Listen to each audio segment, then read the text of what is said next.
now. So welcome. Normally Christy and Lindsay will be on this with us. So it's just me today, Melissa. If you haven't met me before, welcome. I'm going to be heading up the personal development side of this course from now on. So just want to talk a little bit about why we're talking about personal development and why this is going to be a focal point for us every single Tuesday night that we're doing these courses together. And really our goal is to be together forever doing these things. I mean, I plan on living till I'm 120, so we have the next 80 years together to learn and grow and discover all this amazing stuff together. So really, what the mind believes and can conceive, you can actually achieve. So until you actually start delving into the world of personal development, you never really will fulfill your full potential in life. So that is why we're so pushing, reading the book, You Are a Badass, and engaging in the one-on-one coaching calls and really taking this seriously and putting it as a high priority in your life, because it's really truly the key to unlocking your potential and living a life by design. So our whole goal for this 30-day course, but for our whole entire time that we are together with this transformation project tribe, is to really teach you to live a life by design, as opposed to living a life by default. So most of us live a life where we are just reacting to what's being thrown at us. Shitty situations, bad financial situations, just something as simple as getting aggravated in traffic. And you live your life by default and you just get more and more of the same. Right?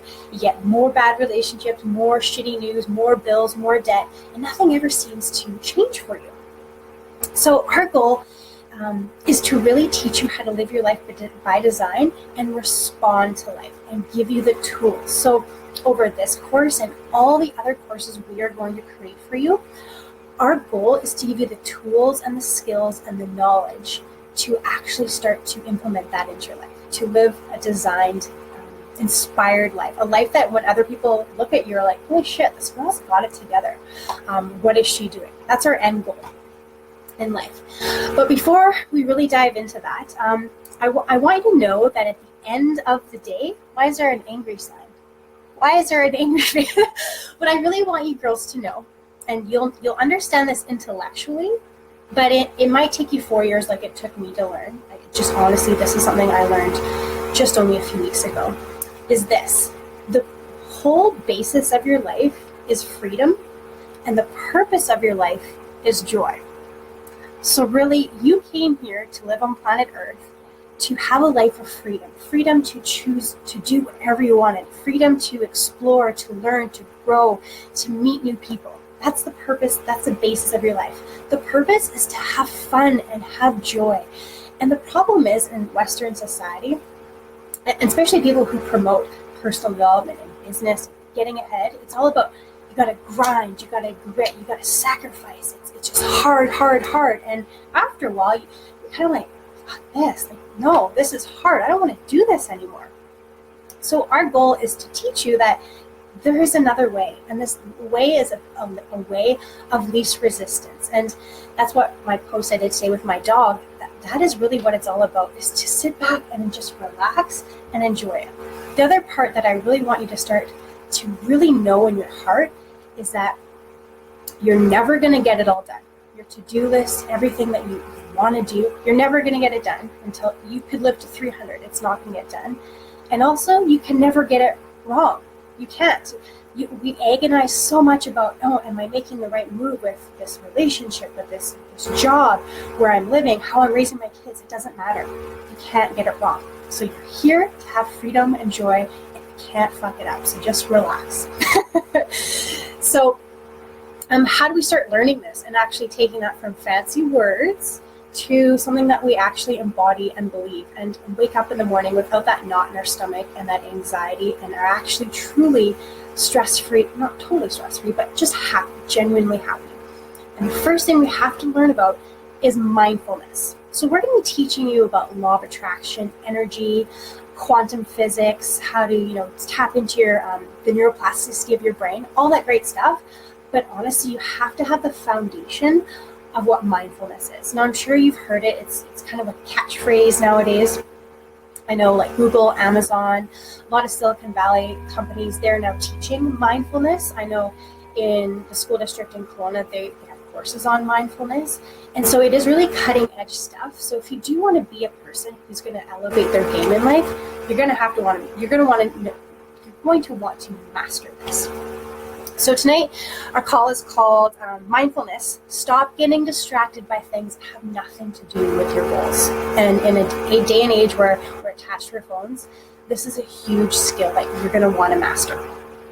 So, can we all agree that we know our thoughts create our life?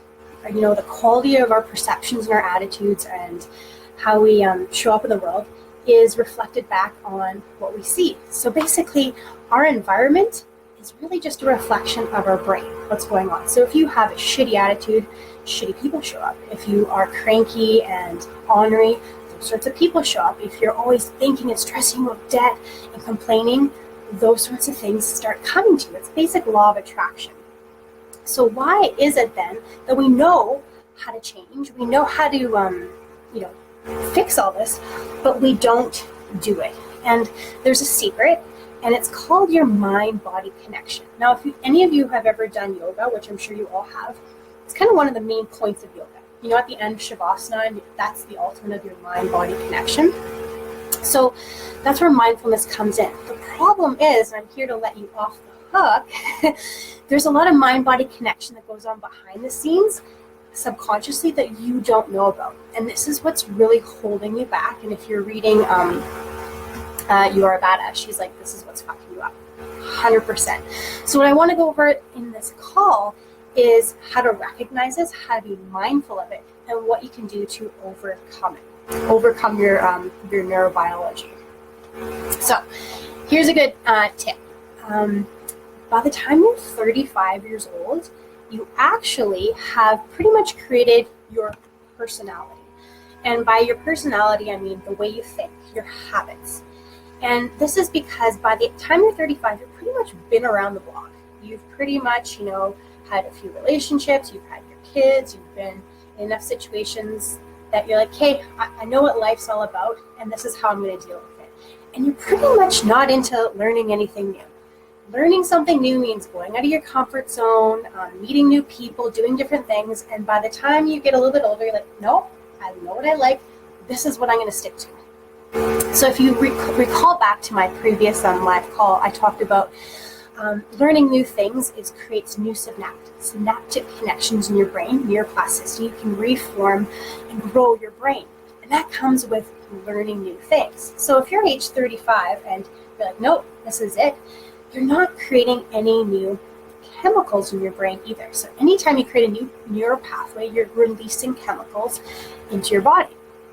The problem is, if you're continually doing the same habits, hanging out with the same people, talking about the same things, doing the same things over and over again in all areas of your life, finances, relationships, health and fitness, just take it all in.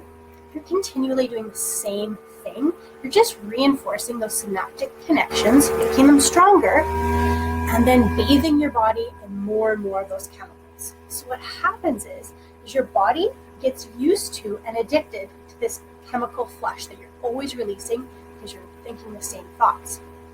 So what happens is your body doesn't really know that your thoughts, what you're thinking, is bad for it, right? You might have chronic thoughts of anxiety and doubt, and those chemicals associated with that are always being released in your body.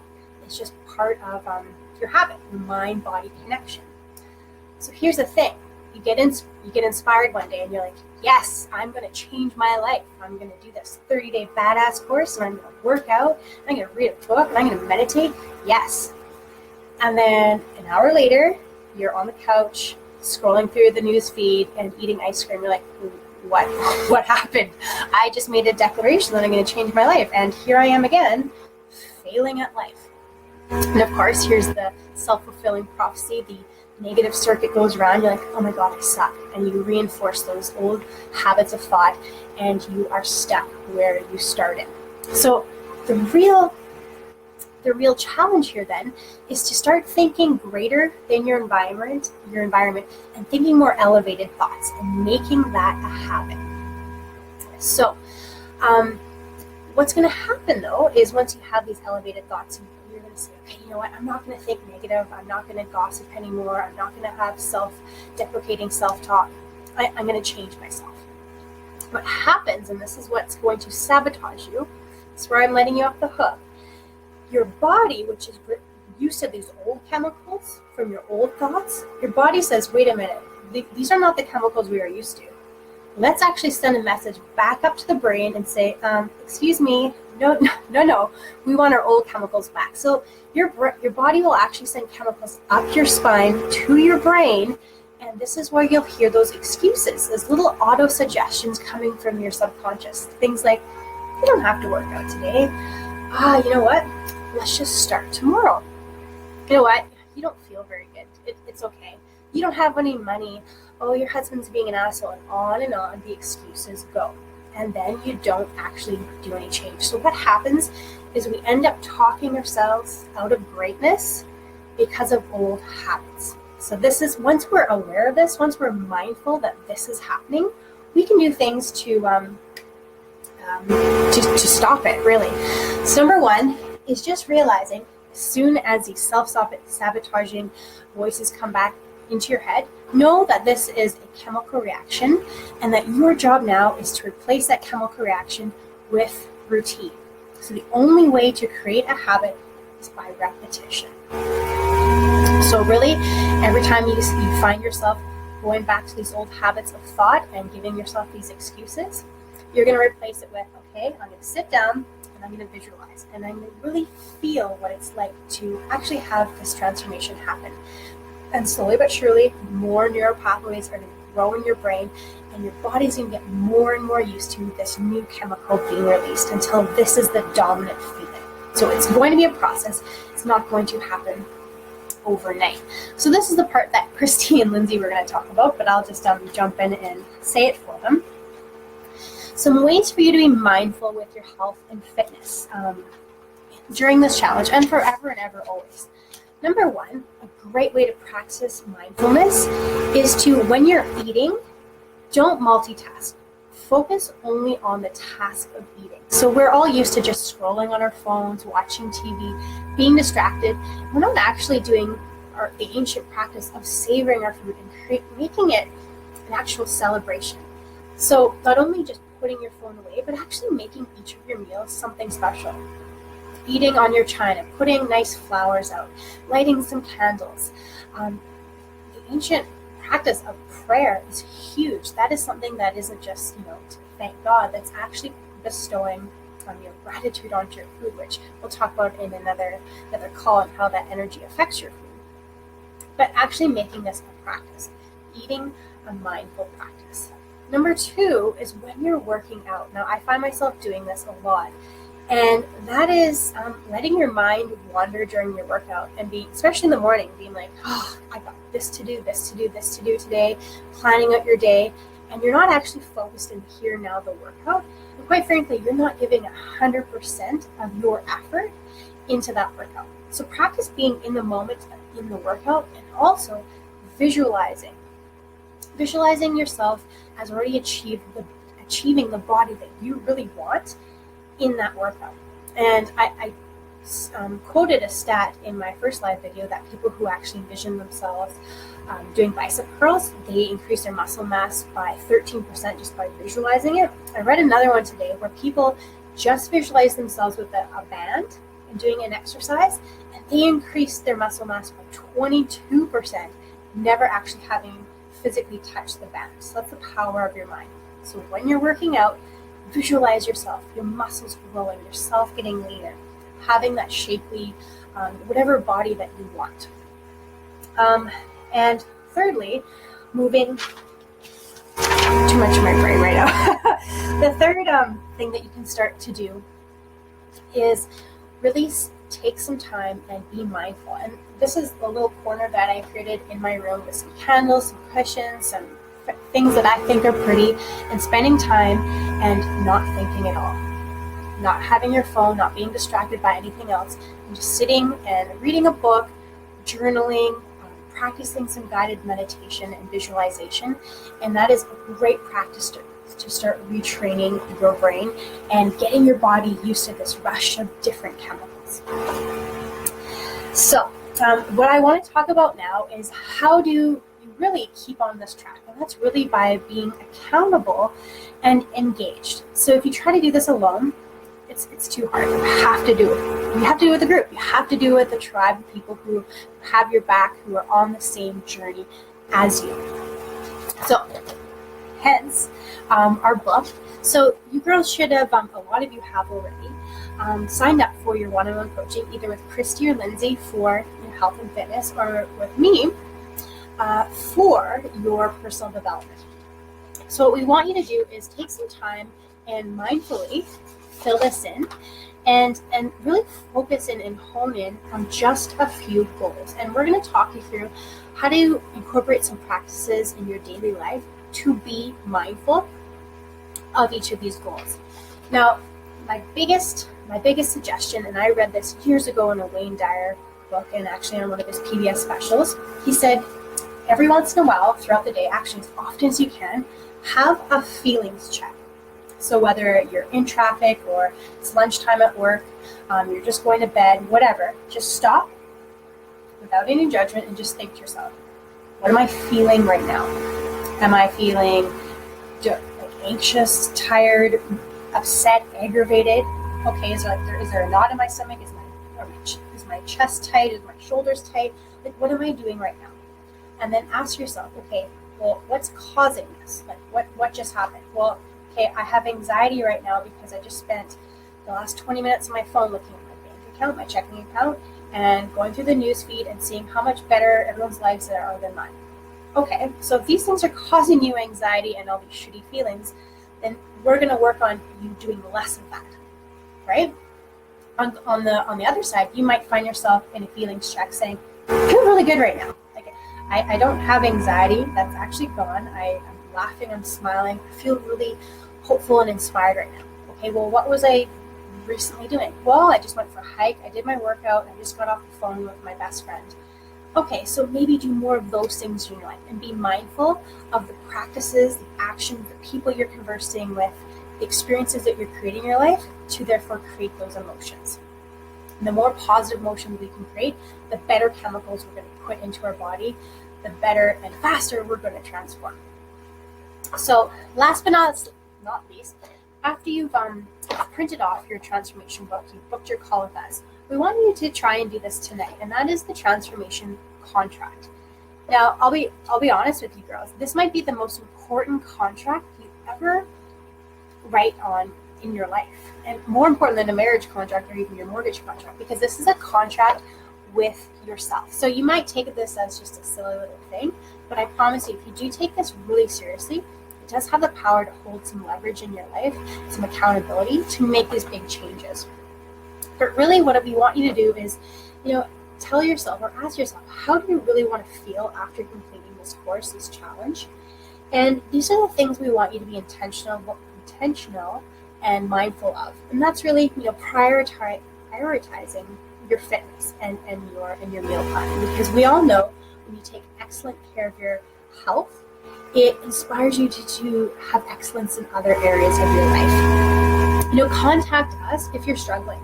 And you're going to struggle, absolutely. And don't be embarrassed by it and try to hide it and just sneak off into the distance, into the shadows. Really do try and contact us. And even post in the group if you're having a struggle. It doesn't have to be all wine and roses. This is real life.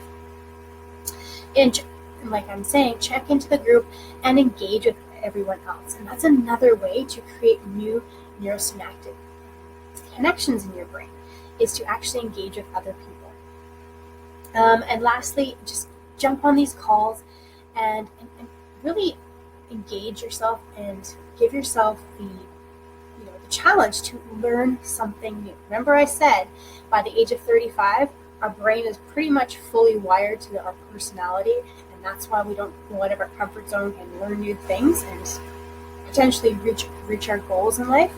Well, you're going to want to start doing that. Learn new things. When you learn new things, you really do physically change your brain, and when you change your brain, you change your life. So if you can, Take a picture of it, take a selfie with it, post it on your Facebook, because you never know who you're going to inspire.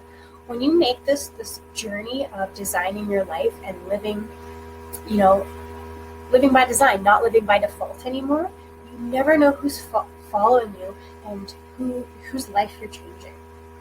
So this is not just about you, this is about everybody. So we are here to support you. We are so thankful that you are here with us. And that's all I really have to say. We should be expecting an email tonight from us with a recording of this and some notes, and get going with getting your one-on-one call with us. Anyways, guys, thanks for joining. Talk to you later.